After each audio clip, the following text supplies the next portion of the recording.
Invierno de 2060 junto a las costas de Bretaña. Una gruesa capa de hielo hace imposible la navegación.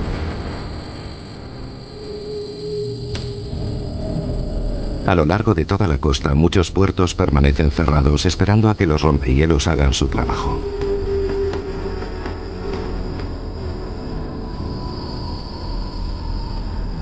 Y por tercera vez este año, la mayoría de los aeropuertos europeos han cancelado todos los vuelos y miles de aviones se han tenido que quedar en tierra.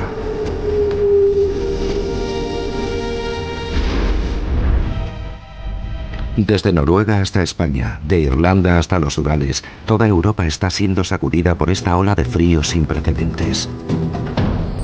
¿Realidad o ficción?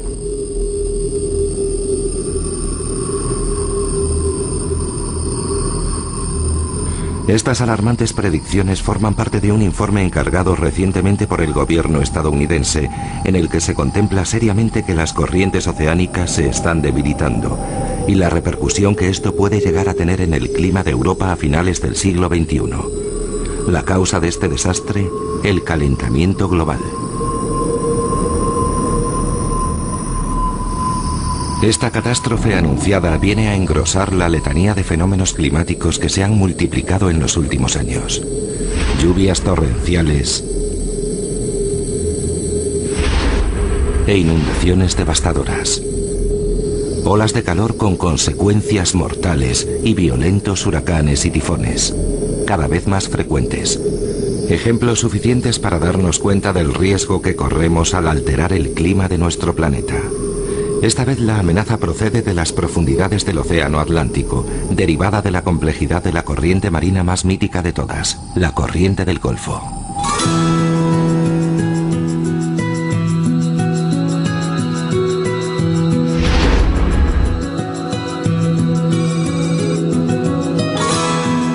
Sábado 31 de diciembre en la Costa Esmeralda.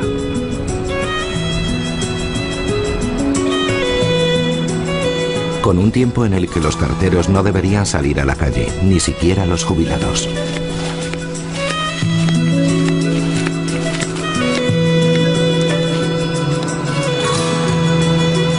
Pero Jean-François Villard, que se retiró hace apenas una semana de su trabajo en la oficina de correos, está decidido a salir y se ha puesto su uniforme favorito. Jean-François es uno de esos bañistas invernales que salen a darse un chapuzón ya sea verano o invierno, y no perdona ninguna oportunidad de nadar un rato en el Atlántico.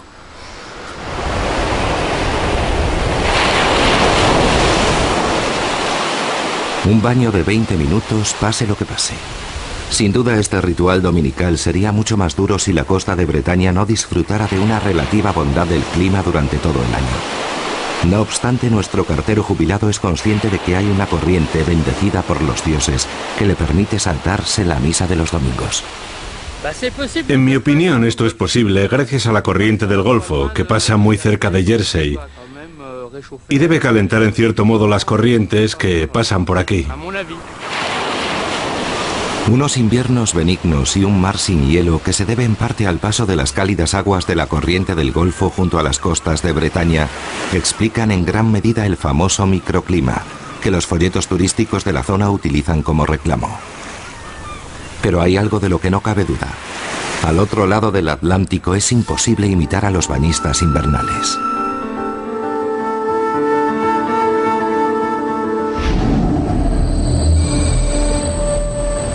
Misma época del año, misma latitud. El Golfo de San Lorenzo en la costa canadiense, el punto exacto al que se llega al cruzar el Atlántico desde la bahía de Dinard. En este momento, a principios de enero, la temperatura ha descendido hasta 40 grados bajo cero y el grosor de la capa de hielo hace que salir del puerto de Quebec sea toda una proeza. ¿Podemos probar?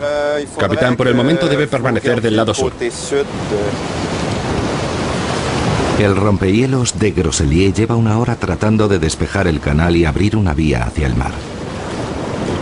Durante los próximos meses, todas las embarcaciones que se dirijan a San Lorenzo deberán tener en cuenta esta gruesa capa de hielo. Y aunque la ausencia de la corriente del Golfo puede no ser la única explicación de estos rigurosos inviernos, sus cálidas aguas habrían marcado sin duda alguna diferencia. En cualquier caso, esas aguas han dejado de lado las costas canadienses en su viaje transatlántico.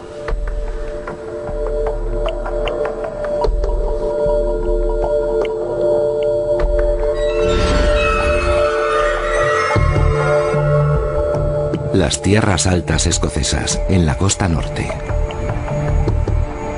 A 57,8 grados de latitud norte, la misma que la de la bahía de Hudson, el reino de los osos polares canadienses. Es a este territorio yermo y desolado, el rincón menos acogedor de todas las islas británicas, al que la corriente del Golfo ha hecho su obsequio más valioso y delicado. Este es un arbusto, un árbol pequeño, una euforbia melífera. Se encuentra en Madeira u otros sitios similares. Tiene un olor embriagador y penetrante. Huele a miel. Esto es un Eucalyptus coxífera. Casi te imaginas que estás en Australia. También tenemos las watsonias, que proceden de Sudáfrica. Es asombroso pensar que podemos cultivar watsonia aquí. Maravillosa. Kevin Ball es un auténtico apasionado de la horticultura. Y es verdaderamente afortunado porque está a cargo de uno de los jardines más extraordinarios de Gran Bretaña, los jardines de Inverewe. Un capricho botánico en medio de ninguna parte. Los jardines de Inverewe reúnen una de las colecciones más completas de plantas exóticas de todo el mundo. Aunque estamos muy al norte, recibimos la influencia de la corriente del Golfo, que trae aguas cálidas hasta aquí y nos proporciona un ambiente más templado. Así que es gracias a la corriente del Golfo por lo que podemos cultivar estas plantas de la zona de Australasia. Si se alcanzaran temperaturas de hasta 3 o 4 grados bajo cero, para ellas sería muy difícil soportarlo. ¿En qué consiste exactamente esta corriente del Golfo? Esta benefactora que baña las costas del norte de Europa con su agradable calidez y las protege de los rigurosos inviernos que sus vecinos de enfrente, los canadienses y estadounidenses, soportan cada año.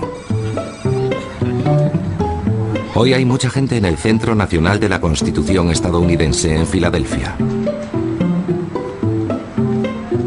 El mes pasado se inauguró aquí una exposición sobre la figura más importante de la historia de la ciudad y probablemente del país, Benjamin Franklin. Esta es su familia, John Frankie, que murió a los 4 años de edad, y William a su lado. En sus visitas guiadas, Paige Talbot se deshace en elogios con este estadounidense ilustrado. Franklin no solo fue un gran inventor, y no solo del pararrayos, también fue el primer embajador de los Estados Unidos en la corte francesa, y uno de los padres de la independencia de los Estados Unidos. Pero el episodio que a esta admiradora del personaje más le gusta relatar pertenece a un ámbito totalmente distinto. La historia de la corriente del Golfo es tal vez una de las que la gente menos conoce. Muchos ni siquiera saben bien qué es la corriente del Golfo. A menos que sepas algo sobre oceanografía, es muy posible que no tengas ni idea de que Franklin tuvo algo que ver con el descubrimiento de la corriente del Golfo. Desde tiempos inmemoriales, la corriente del Golfo ha intrigado a los navegantes que se cruzaban en su trayectoria. Los balleneros estadounidenses de principios del siglo XVIII fueron los primeros que supieron dilucidar el trayecto que seguía esa fuerte corriente que atravesaba las aguas en las que pescaban.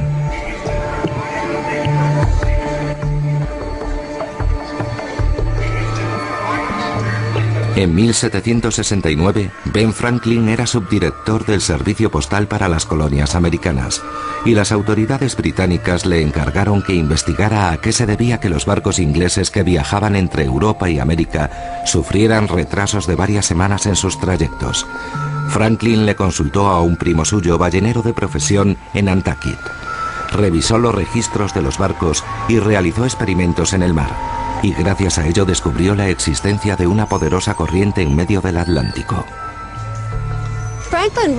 Franklin se dio cuenta de que dependiendo de la ruta que tomara el capitán, algunas veces el barco podía tardar mucho más tiempo que otras en cruzar el océano Atlántico. Y cuando estuvo trabajando con su primo, Timothy Folder, determinó que había un rápido movimiento de agua, es decir, una corriente a la que denominó la corriente del Golfo. Era esa corriente de agua la que, si conseguías entrar en su trayecto, te propulsaba a través del océano.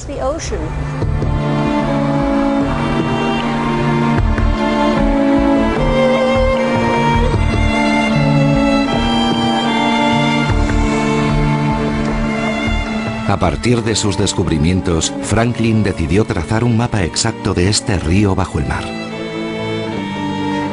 Y fue en París en 1785 donde se publicó esta primera representación de la corriente del Golfo. En el Departamento de Cartografía de la Biblioteca Nacional de Francia, en París, se conserva un valioso duplicado. La conservadora del departamento, Helen Richard, no deja de maravillarse ante la precisión del dibujo de Franklin. Una de las razones por las que este mapa es tan famoso es que no ha sido refutado en términos científicos. Se le han hecho adiciones y pequeñas modificaciones, pero su veracidad, su realidad, nunca se ha rebatido. A eso se debe su prestigio. Según Franklin, la corriente del Golfo se interrumpía en algún punto en medio del Atlántico. 2 siglos después, sin embargo, los avances en el campo de la oceanografía permitieron a los científicos representar de forma completa y precisa la superficie de la corriente oceánica. Lo que conocemos como corriente del Golfo es una poderosa corriente superficial que tiene una fuerza 150 veces superior a la de todos los ríos de la Tierra juntos.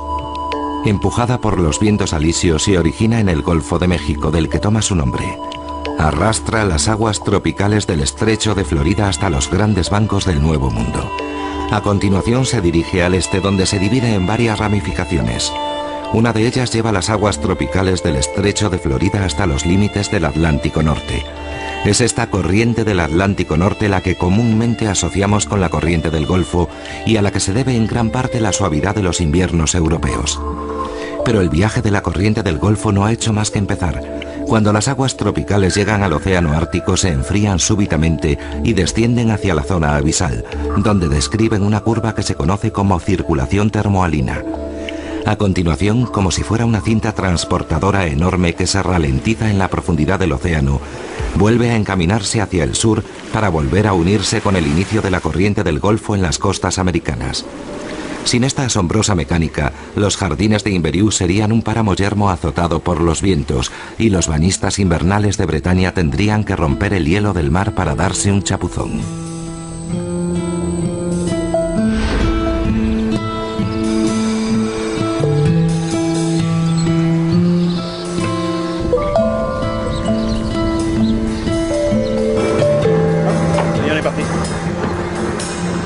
No deje pasar la oportunidad.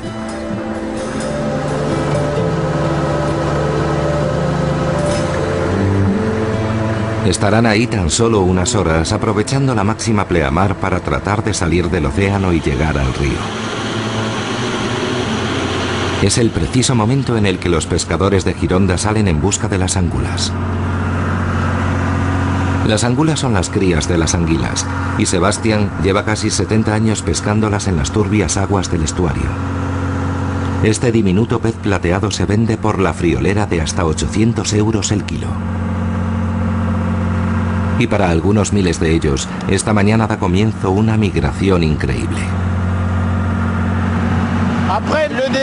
Empiezan a migrar casi inmediatamente después de su nacimiento, en estado larvario, y pasan casi un año viajando hasta la costa del Atlántico, mientras van alimentándose y convirtiéndose en estas pequeñas angulas que puede ver aquí.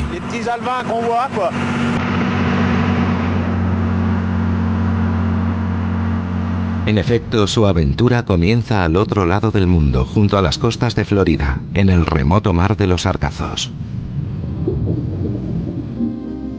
Estas larvas de anguila, de solo unos pocos milímetros de longitud, responden espontáneamente a la misteriosa llamada de la naturaleza, que les llega desde las costas europeas.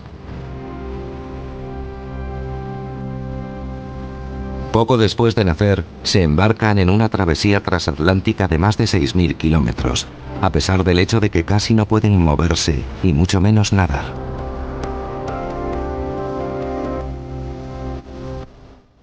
Su única opción es introducirse en la autopista oceánica, dejándose llevar por la corriente del Golfo para regresar hasta su río ancestral.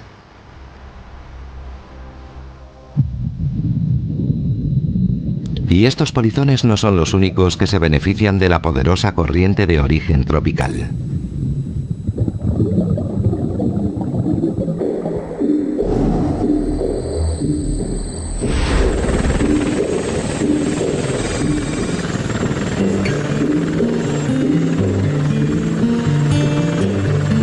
En su trayecto hacia el norte, la corriente del Golfo se encapricha de la península noruega y se entretiene recorriendo un grupo de islas con el precioso nombre de Lofoten, para alborozo de los bacalaos y de quienes los pescan. Carl Víctor bautizó su barco con su nombre, y todos los años en la misma época recorre con él cada rincón de este archipiélago. El milagro se obró hace algunas semanas. Grandes bancos de Skrei, el bacalao del Ártico, acuden puntuales a su cita en las costas noruegas.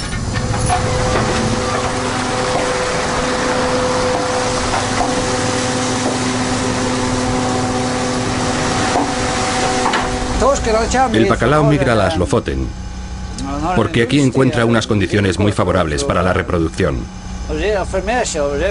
Gracias a la corriente del Golfo, la temperatura del agua es ideal. Y a los bacalaos les gustan los lechos marinos que hay cerca de nuestras costas. Las primeras capturas del barco pesquero son bastante prometedoras. Y pronto podemos comprobar que el bacalao noruego es mucho más grande que sus primos canadienses del otro lado del Atlántico, los que viven en las frías aguas de Labrador. La pesca de bacalao en las Lofoten tiene más de 1000 años de antigüedad y sigue siendo el principal medio de vida de las islas.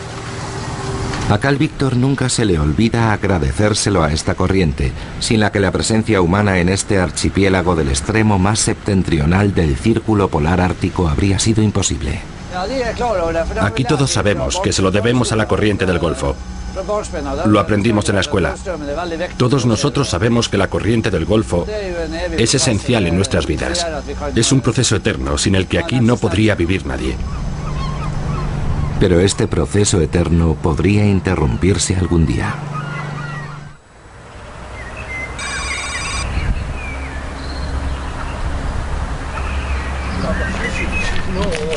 Esta terrible hipótesis se confirmó recientemente con el hallazgo que realizaron unos paleoclimatólogos, científicos que tratan de predecir el clima de mañana a partir del de antes de ayer.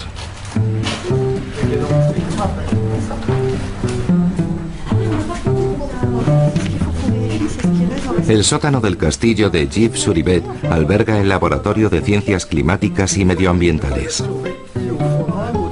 Aunque realmente parece una bodega, aquí es donde los paleoclimatólogos guardan sus tesoros de valor incalculable.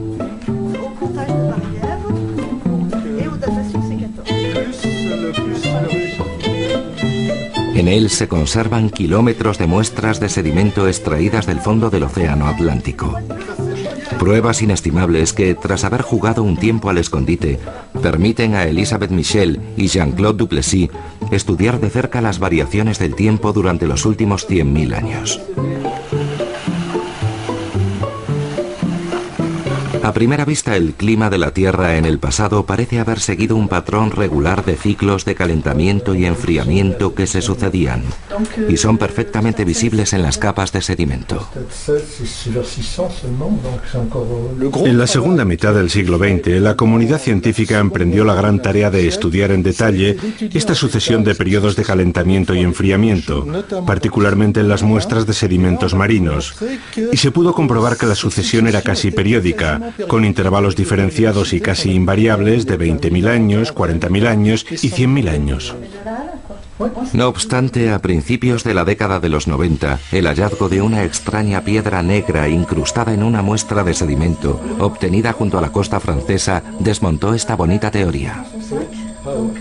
Es una piedra demasiado pesada para que la pudieran haber transportado el aire o las corrientes, de modo que debieron hacerlo los icebergs.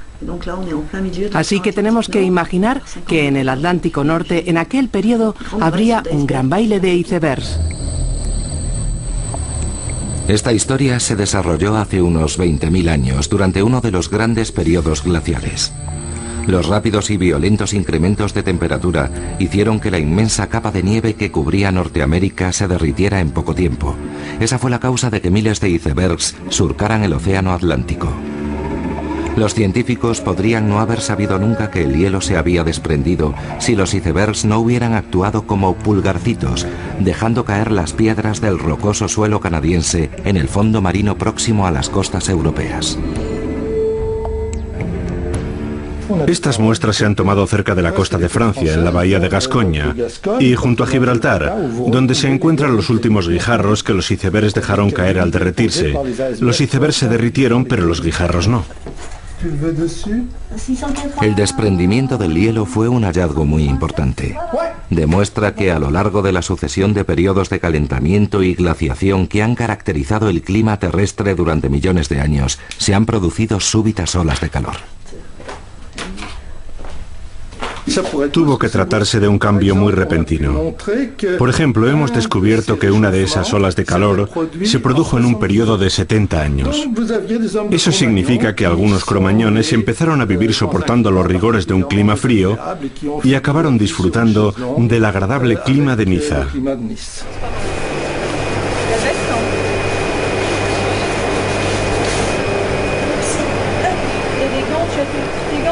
En las frías salas de laboratorio, los glaciólogos han encontrado pruebas que confirman esta teoría. Valérie Masson puede averiguar la temperatura del aire desde hace 20.000 años, prácticamente año a año, gracias a las muestras de hielo que se han obtenido en Groenlandia. Un análisis de las burbujas de aire que han quedado milagrosamente atrapadas en el hielo de hace milenios confirman que durante los periodos glaciales se producían olas de calor que provocaban el desprendimiento de icebergs.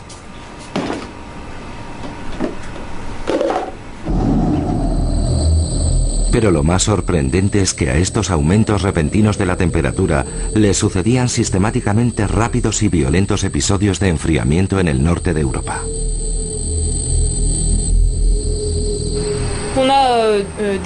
Había zonas cubiertas de hielo marino, que eran mucho más amplias que en la actualidad. En ocasiones se acercaban a las costas españolas. En el caso de Europa Occidental se corresponde con los grandes periodos de enfriamiento. Durante las fases más frías, la Tierra se cubría de hielo a latitudes tan meridionales como Dordoña, por lo que hay episodios de frío extremo que llegaban hasta el sudoeste de Francia. ¿Qué es lo que causaba estas subidas y bajadas de la temperatura? Estas olas alternas de frío y calor que duraban solo unas décadas y dejaban tantas huellas en el hielo de Groenlandia. Un oceanógrafo estadounidense fue el primero en resolver el enigma.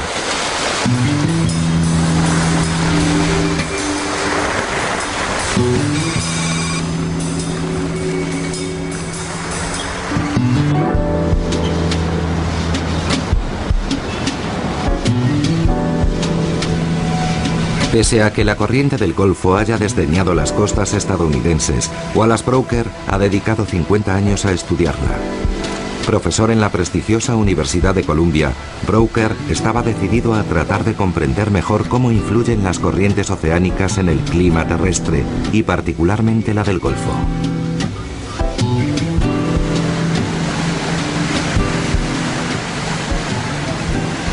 La corriente del Golfo es una gran caldera que lleva el calor tropical hasta las regiones más frías del planeta.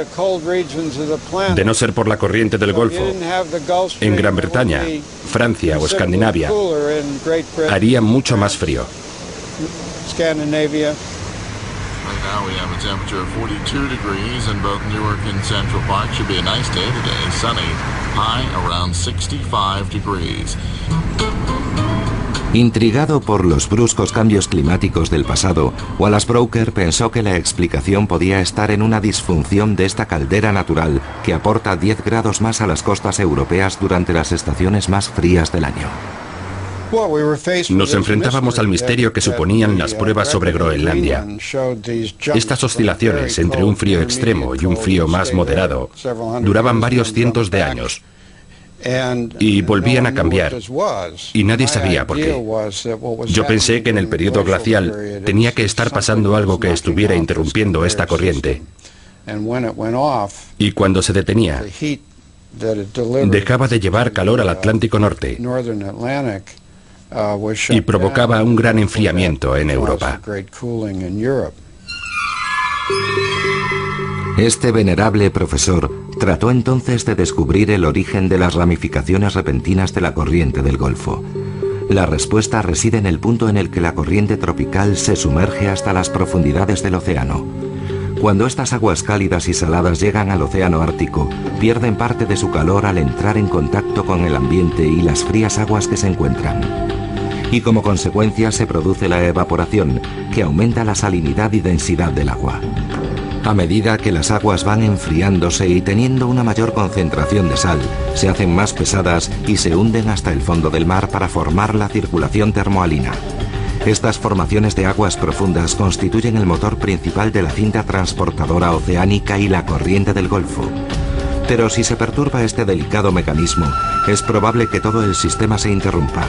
Y eso es exactamente lo que ocurrió durante el último periodo glacial. El derretimiento de los icebergs creaba un flujo de agua dulce que diluía la sal, que es la principal causante de la densidad del agua marina. Si se diluye, no se puede formar agua profunda y la cinta transportadora se detiene. En resumen, durante el último periodo glacial nuestro planeta sufrió muchos aumentos bruscos de la temperatura. Con tan solo un calentamiento de unos pocos grados se producía el desprendimiento de los icebergs y se vertían 1.000 millones de metros cúbicos de agua dulce en el Atlántico Norte. Como consecuencia, la densidad de las aguas tropicales se reducía y no se formaban aguas profundas. Por lo tanto, si desviamos la corriente oceánica hacia el sur, se inicia una ola de frío en el norte de Europa. Es a lo que el profesor Brooker llamó el talón de Aquiles de la circulación oceánica.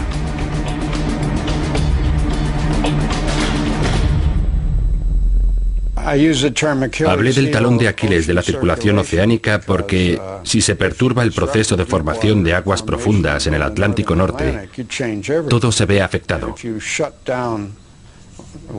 Y si uno de los ventiladores se detiene, ocurrirá lo mismo en otro lugar, y la distribución del calor por el planeta se reorganizará por completo. Hace medio siglo, Wallace Brooker les presentó a sus alumnos de la Universidad de Columbia una hipótesis que a la comunidad científica le pareció pájaro de mal agüero durante mucho tiempo. Una obsesión tachada de locura durante años. Nuestro calentamiento global actual podría ser fácilmente una reposición de la película catastrófica del pasado.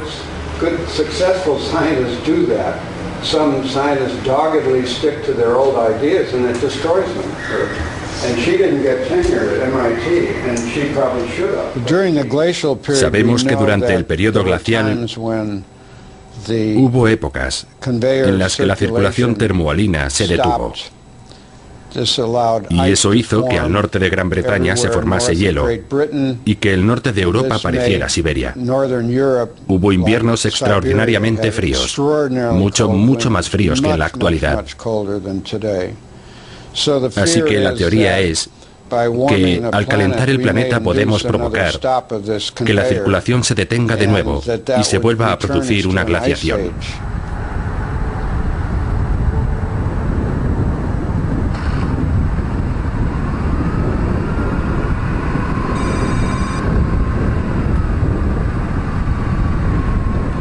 Aquí, en Toulouse, la sección de meteorología de los laboratorios de Météo France es la primera en medir el calentamiento de nuestro planeta. Durante el día, las potentes calculadoras se encargan de predecir el tiempo que hará en los días siguientes, y por la noche simulan el clima de los siglos venideros.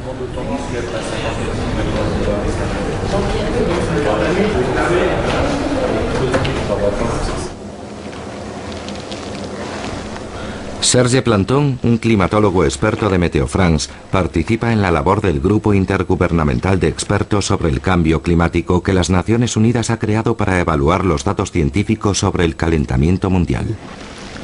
Sabemos que el clima ha cambiado y que cambiará en el futuro, especialmente debido a la actividad humana por las emisiones de gases de efecto invernadero. Por primera vez en la historia, la humanidad está influyendo en el clima terrestre. Aunque continúa siendo objeto de debate, la responsabilidad del ser humano en el calentamiento del planeta es algo mayoritariamente aceptado por la comunidad científica.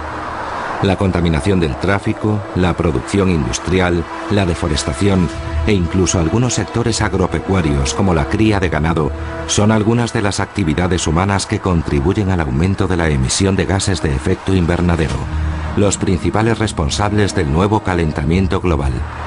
Veamos un ejemplo. Cada año se emiten más de 6.000 millones de toneladas de dióxido de carbono. Si la emisión sigue a ese ritmo, la cifra podría llegar a 20.000 millones de toneladas en el año 2050. Y sin duda el desarrollo de países emergentes como China y la India no va a contribuir a frenarlo. Esta información es suficiente para confundir a cualquier simulador informático que trate de predecir el clima futuro. Los modelos más complejos simulan una tendencia al calentamiento durante el próximo siglo.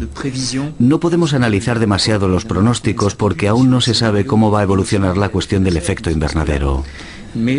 Pero las proyecciones muestran que el calentamiento, según los últimos pronósticos del Grupo Intergubernamental, en 2001, experimentará un aumento de 1,5 a 6 grados en comparación con 1990. En cualquier caso, hay algo seguro.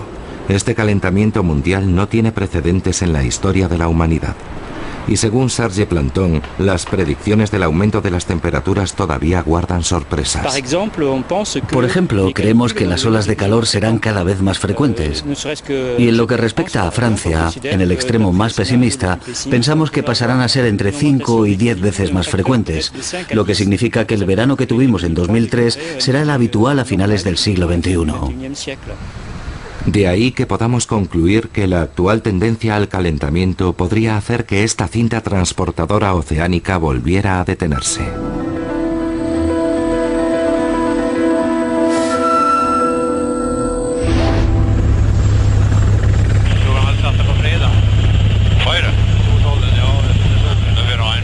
Lars-Erik Eriksson hace vuelos de reconocimiento sobre el extremo meridional de Groenlandia 2 veces a la semana, patrullando sobre la capa de hielo de Narsarsuaq.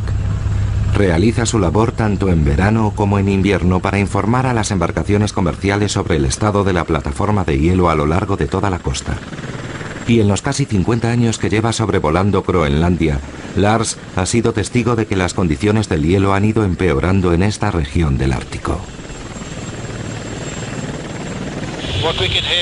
Lo que se puede observar sobrevolando la zona es que cada año el mar permanece abierto durante más tiempo antes de congelarse completamente, en lugares donde debía haber hielo sólido. Normalmente, debería haber hielo sólido desde la costa oeste del Círculo Polar Ártico hasta el norte. Pero en la actualidad, los grandes barcos pueden navegar más tiempo y hasta mucho más al norte. No sé a qué se debe, si al calentamiento o a otra cosa. Pero lo que está claro es que algo está cambiando. Los científicos prevén que en algún momento en los próximos 20 años, la plataforma de hielo desaparecerá por completo en verano.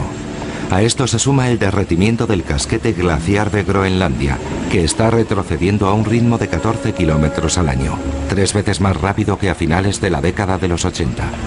pero sobre todo el aumento de las lluvias en el Ártico y el crecimiento del caudal de los ríos de Norteamérica y Asia producen un incremento del agua dulce que se vierte en los océanos y que muy probablemente afectará la circulación oceánica.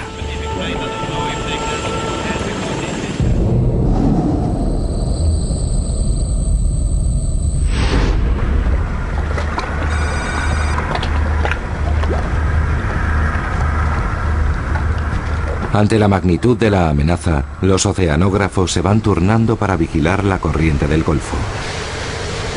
El Oceania ha pasado el último mes navegando a lo largo y ancho del mar de Groenlandia. A bordo del barco, un equipo de oceanógrafos polacos, Jan Pieczura y su equipo, están decididos a examinar exhaustivamente estas aguas, porque es justo aquí, más allá del círculo polar ártico, donde la corriente se hunde súbitamente hasta el fondo del océano. El Oceania está en su octava ronda. En estos viajes de ida y vuelta, la tripulación analiza meticulosamente la salinidad, las corrientes y las temperaturas de la superficie y la profundidad del mar. El objetivo de estos análisis es observar si se produce cualquier cambio en las aguas tropicales que llegan a este lugar antes de emprender el regreso al sur.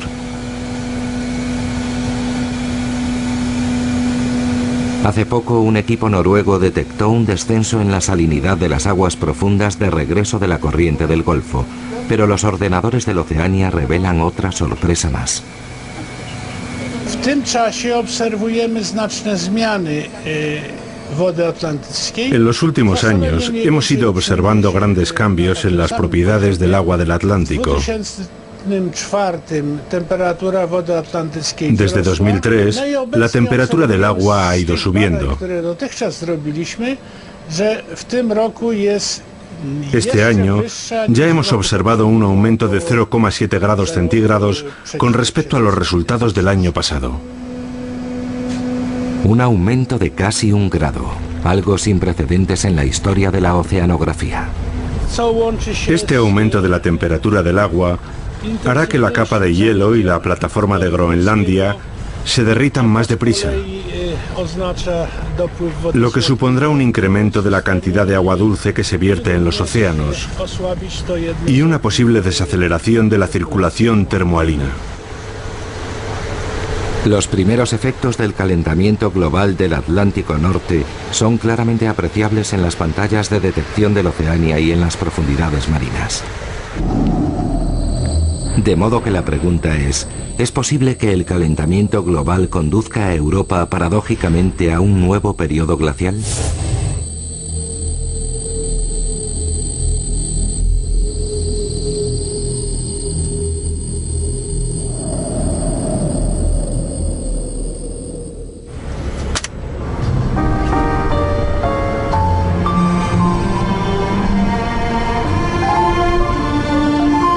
Esta imagen catastrófica se pronosticó aquí, en Woods Hole, Massachusetts, en la costa este de los Estados Unidos.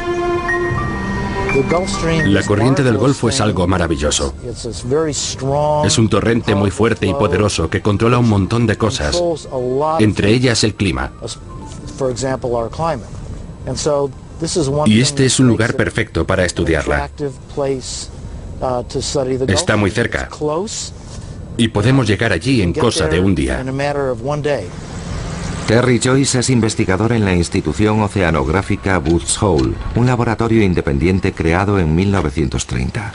Terry lleva muchos años aprovechándose de la cercanía de la corriente del Golfo para poder hacer un seguimiento detallado y detectar cualquier cambio que se pueda producir en ella.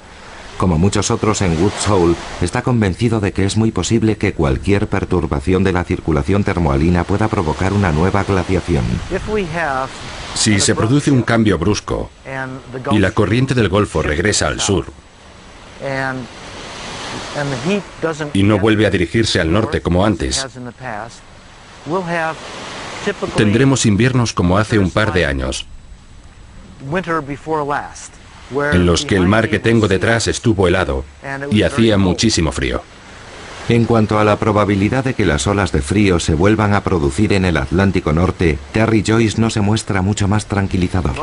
La mayoría piensa que la probabilidad de que esto ocurra en la próxima década es mínima, en torno al 2%, pero lo que realmente puede pasar es que ese riesgo sea del 50% en los próximos 100 años.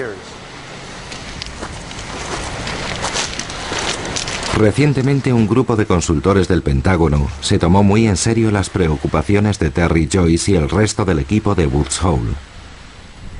En octubre de 2003, Peter Schwartz y Doug Randall publicaron un informe titulado Un cambio repentino en la situación climática y sus repercusiones en la seguridad nacional de los Estados Unidos. Este informe de 20 páginas es algo que a George Bush le hubiera gustado mantener en secreto, porque a pesar de que el título es tranquilizador, el contenido resulta demoledor. Convencidos de que el súbito cambio climático es inminente, los autores imaginan lo inconcebible. La interrupción de la circulación termohalina se producirá en torno a 2010.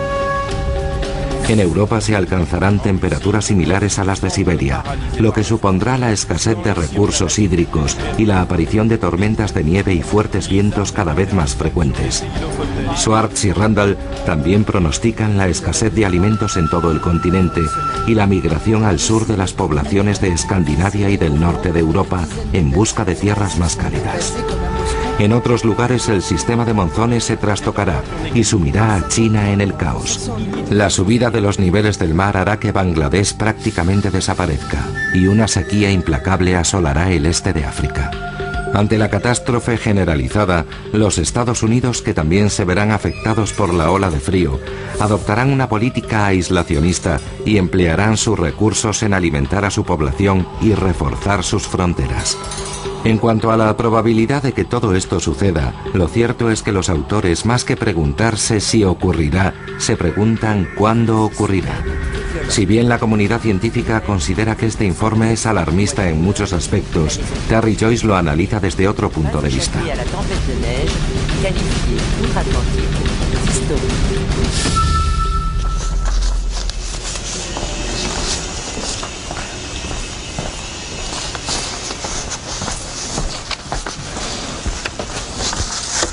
Ese ejercicio no era una predicción, sino más bien la descripción de lo peor que podía ocurrir. Ponerse en el peor de los casos, tomando las peores cifras y aplicándolas para ver cómo podría afectar eso al mundo. En la época de la Guerra Fría, cuando yo me echaba las manos a la cabeza ante el panorama de la devastación nuclear, aunque era un miedo real, también estaba basado en los peores pronósticos. Joyce les atribuye el mérito a los autores del informe, sobre todo por haber mostrado interés en las terribles consecuencias que estos cambios bruscos del clima podrían tener en todo el planeta. Sería muy positivo que los responsables de otros países o los comités de expertos de otros países hicieran ese mismo ejercicio, porque si vivimos un cambio tan repentino, no va a ser algo que solo afecte al tercer mundo, nos va a afectar a todos.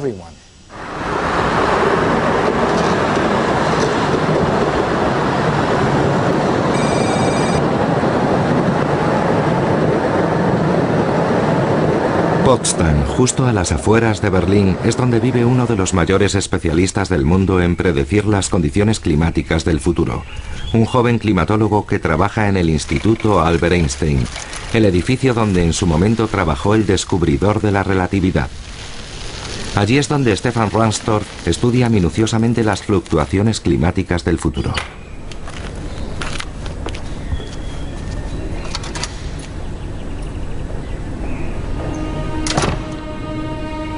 En el sótano del instituto hay un ejército de ordenadores que trabaja sin descanso, analizando los datos científicos que se recogen sobre la velocidad de las corrientes, su salinidad, la temperatura del aire y el grosor de las capas de hielo. Material suficiente para hacer cálculos tremendamente complejos y elaborar todo tipo de hipótesis sobre la posibilidad de que la circulación oceánica se vuelva a interrumpir.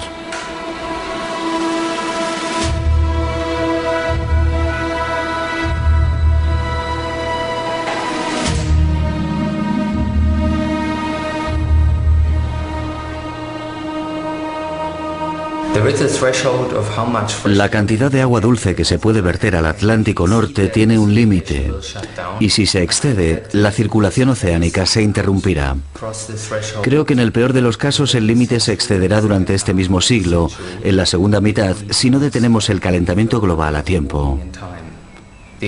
Lo único que sabemos es que nos estamos aproximando a ese límite porque la cantidad de agua dulce que se introduce al Atlántico está aumentando y la salinidad ya se está reduciendo. Para hacer este pronóstico tan preocupante, Stefan Rahmstorf tiene en cuenta que gran parte del casquete polar de Groenlandia se está derritiendo, lo que supone un 70% de las reservas de agua dulce del planeta. Es una hipótesis bastante probable si el calentamiento global continúa avanzando al ritmo actual.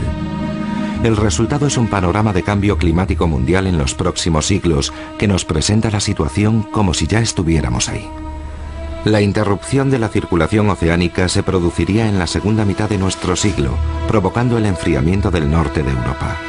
El calentamiento generalizado del planeta compensaría inicialmente la pérdida de estos pocos grados, pero solo sería una ligera prórroga, porque a medida que se acercara el año 2300, el agotamiento de las energías fósiles como el petróleo y el gas supondría la reducción del calentamiento global y haría que el Atlántico Norte se enfriara definitivamente. A la larga, si los niveles de dióxido de carbono vuelven a reducirse en los siglos venideros, pero la circulación oceánica del Atlántico sigue parada, se podría producir el enfriamiento de Europa, que experimentaría un descenso de varios grados con respecto a las temperaturas actuales. Todavía no estaríamos hablando de un periodo glacial en sentido estricto, pero, por ejemplo, la agricultura en Escandinavia sería prácticamente inviable. Los pronósticos de este equipo alemán no vaticinan el fin del mundo para mañana mismo, pero sí para el día siguiente. Además, predicen que estos cambios tan repentinos se producirían a consecuencia de una nueva desaceleración de la cinta transportadora oceánica. Estamos bastante seguros de que se producirá una grave perturbación de los ecosistemas del Atlántico Norte, que dependen en gran medida del aporte de nutrientes que proporcionan estas corrientes.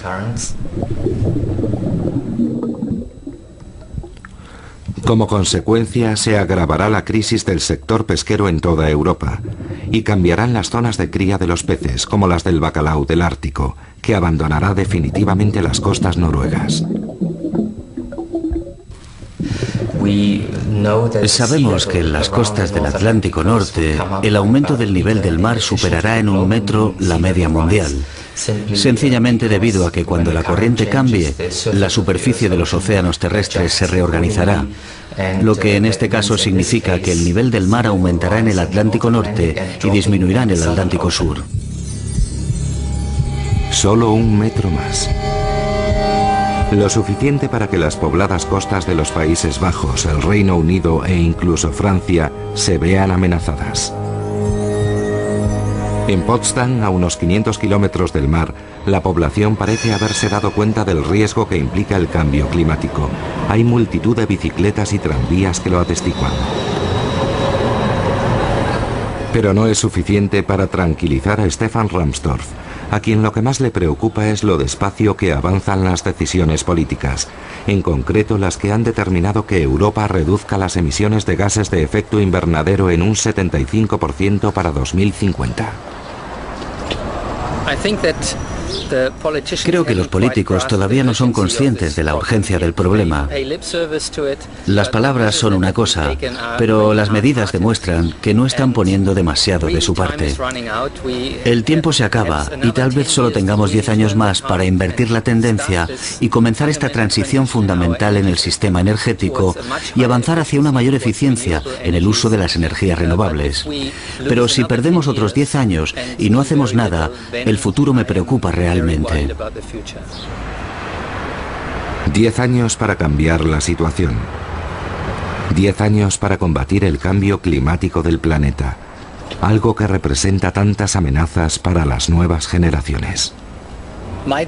Estadísticamente, mi hija va a vivir hasta el año 2100 y como ella, todos los niños nacidos en los últimos años. Y a mí me preocupa mucho el mundo en el que van a vivir. Y si no abordamos estos problemas en los próximos 10 años aproximadamente y no nos lo tomamos realmente en serio, creo que a finales de este siglo el planeta va a estar irreconocible. Va a ser un sitio completamente distinto y no creo que vaya a ser un buen hogar para ellos. La producción industrial solo representa 1/4 de las emisiones responsables del calentamiento del planeta. La vivienda, el transporte y las actividades cotidianas del ser humano contribuyen al resto.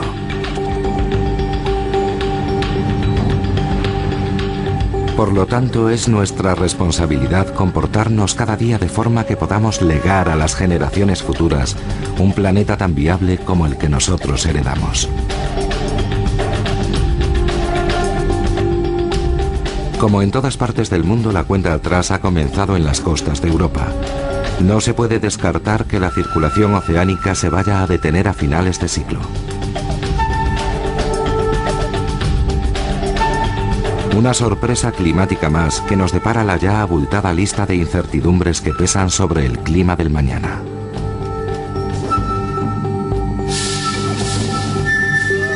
En cualquier caso, hay algo de lo que no cabe duda alguna. Hay una bomba de relojería activada en las profundidades del Océano Atlántico y es crucial que la desactivemos ya.